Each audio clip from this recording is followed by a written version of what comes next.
दो लड़कियां झील किनारे बैठकर बातें कर रही थीं कि अचानक झील के पानी में उन्हें कुछ अजीब दिखा। वो थी पिरान्हा मछलियां। खतरा समझते ही दोनों जल्दी जल्दी वापस लौटने लगी, लेकिन तभी उन खतरनाक मछलियों ने लकड़ी के पुल को जोर जोर से टक्कर मारनी शुरू कर दी। पीछे चल रही लड़की का बैलेंस बिगड़ा और वो सीधा पानी में जा गिरी। आवाज सुनते ही पिरान्हाओं का पूरा झुंड उसकी तरफ भागा। दूसरी लड़की ने फौरन हाथ बढ़ाया और उसे खींच लिया। किसी तरह वो वापस पुल पर चढ़ गई, लेकिन आगे 2 कदम चलते ही फिर हादसा हो गया। उसका पैर एक टूटी लकड़ी में फंस गया। दोनों जैसे तैसे आगे बढ़ ही रही थीं कि तभी फिर पिरान्हाओं का हमला हुआ और इस बार दोनों पानी में गिर पड़ी। पानी में भरे खतरे के बीच दोनों किसी तरह तैरकर किनारे पहुंच गईं, लेकिन चैन से सांस लेने का मौका भी नहीं मिला। एक पिरान्हा झील से उछलकर बाहर आ गई। लड़की ने झट से उसे पकड़कर जमीन पर पटका और पास पड़ा पत्थर उठाकर उस पर जोर से वार करने लगी। कई वारों के बाद पिरान्हा मरी और सब शांत हुआ। अब उन्हें पता लगाना था कि ये सब हो क्या रहा है। मैरी अपने पुलिस अफसर, बॉयफ्रेंड और एक दोस्त के साथ एक समुद्री जीवों के एक्सपर्ट के पास पहुंची। पता चला वो पिछले 1 साल से इन्हीं पिरान्हाओं पर रिसर्च कर रहा था। उसके लैब में एक पिरान्हा थी, छोटी सी लेकिन बहुत खतरनाक। उसने टैंक को 2 हिस्सों में बांटा और एक तरफ मेंढक रखा। सभी को लगा स्टील की मोटी प्लेट के चलते कुछ नहीं होगा, लेकिन मछली ने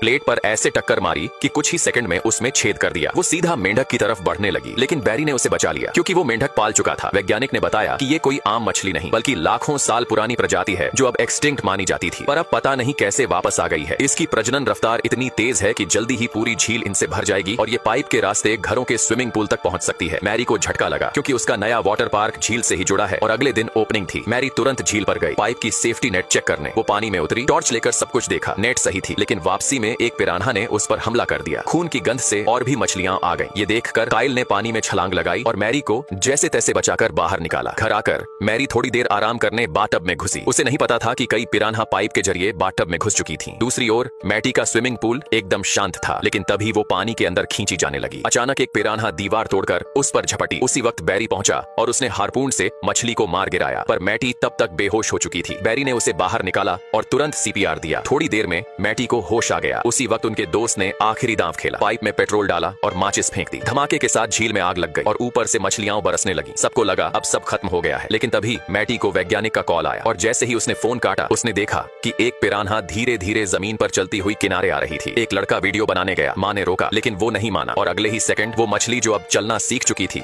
यिंगजुन को ऐसा नहीं लगता था। वो एक फोटोग्राफर था, लंबा, स्मार्ट और दिखने में भी अच्छा। उसकी सबसे बड़ी चाहत थी लोगों की असली जिंदगी के पल अपने कैमरे में कैद करना। इसलिए वो दिन रात सड़कों पर घूमता रहता। उसकी गर्लफ्रेंड मेली उसे कमजोर होते देख काफी परेशान थी। वो चाहती थी कि यिंगजुन को कोई बड़ा मौका मिले, इसलिए उसने उसे शहर के एक फेमस आर्ट गैलरी के मालिक से मिलवाया। यिंगजुन को यह सुनकर खुशी हुई और वो अपने बेहतरीन फोटो लेकर मालिक के पास गया। मालिक ने उसके काम को सराहा, लेकिन बोला कि उससे और बेहतर अलग तरह की तस्वीरें चाहिए। यिंगजुन ने मन बना लिया कि वो और मेहनत करेगा। फिर एक रात वो मेट्रो स्टेशन पर पहुंचा। वहां उसने देखा कुछ लड़के एक लड़की के साथ गलत काम कर रहे थे। यिंगजुन ने उनका फोटो लिया और लड़की को बचा लिया, लेकिन दुख की बात यह थी कि लड़की कुछ दिन बाद रहस्यमयी तरीके से मर गई। यिंगजुन ने पुलिस को सबूत देने की कोशिश की, पर पुलिस ने उसे इग्नोर कर दिया। फिर उसने तस्वीरें फिर से गैलरी मालिक को दी। मालिक ने कहा कि अगर यिंगजुन और अच्छे फोटो ला सके तो उसे आर्ट शो में मौका मिलेगा। फिर यिंगजुन फिर से मेट्रो के पास गया। वहां एक बड़ा और खतरनाक आदमी हथौड़ा लेकर यात्रियों को मार रहा था। यिंगजुन ने उसका फोटो ले लिया। उसके बाद उसने देखा कि उस आदमी के हाथ में वही अंगूठी थी जो लड़की के कातिल के पास थी। यिंगजुन ने उस आदमी का पीछा किया। पता चला कि वो आदमी फैक्ट्री में काम करता है और हमेशा आखिरी मेट्रो पकड़ता है, लेकिन पुलिस ने यिंगजुन को रोक दिया। फिर मेट्रो में फिर से हत्या हुई। वो बड़ा आदमी चोटिल होने वाला था, लेकिन ट्रेन के कंडक्टर ने उसे बचा लिया। यिंगजुन ने अब खुद को कसाई का भेष बनाकर फैक्ट्री में घुसकर फोटो खींचने की कोशिश की, लेकिन पकड़ा गया और बचकर निकला। अगले दिन आखिरी मेट्रो में वो बड़ा आदमी फिर से हमला करता है, कई लोगों को मारता है। यिंगजुन ने सब कुछ रिकॉर्ड किया, लेकिन पकड़ लिया गया। उसे बेहोश कर ट्रेन में लटकाया गया। एक भयानक राक्षस आया और उस पर हमला किया। यिंगजुन ने सोच लिया कि अब खत्म हो गया, लेकिन वो जिंदा बच गया। मेली और उसके दोस्त उस आदमी के घर गए सबूत खोजने। वहां उन्हें टाइम टेबल मिला जिसमें पिछले 100 सालों की मेट्रो हत्याओं के समय दर्ज थे। अचानक वो बड़ा आदमी घर लौट आया। मेली भागकर पुलिस के पास गई, लेकिन पुलिस ने उसकी बात पर भरोसा नहीं किया। मेली दोस्त को बचाने के लिए मेट्रो गई। बड़ा आदमी उसे मारने वाला था कि यिंगजुन पहुंच गया। दोनों की लड़ाई हुई और यिंगजुन ने उसे ट्रेन से बाहर धक्का दे दिया, लेकिन खतरा खत्म नहीं हुआ। कई राक्षस ट्रेन में घुस आए। यिंगजुन और मेली भाग निकले। रास्ते में फिर बड़ा आदमी मिला। इस बार यिंगजुन ने उसे मार डाला। फिर कंडक्टर आया और सच बताया, धरती पर ऐसे राक्षस हैं जो इंसान खाते हैं। सरकार ने उनके साथ समझौता किया है कि रोज मेट्रो से उन्हें खाना मिलेगा और बदले में वे बाहर नहीं निकलेंगे। यिंगजुन गुस्सा होकर कंडक्टर से लड़ता है, लेकिन हार जाता है और कंडक्टर ने मेली को मार दिया। यिंगजुन टूट जाता है और हार मानकर खुद राक्षसों का हिस्सा बन जाता है।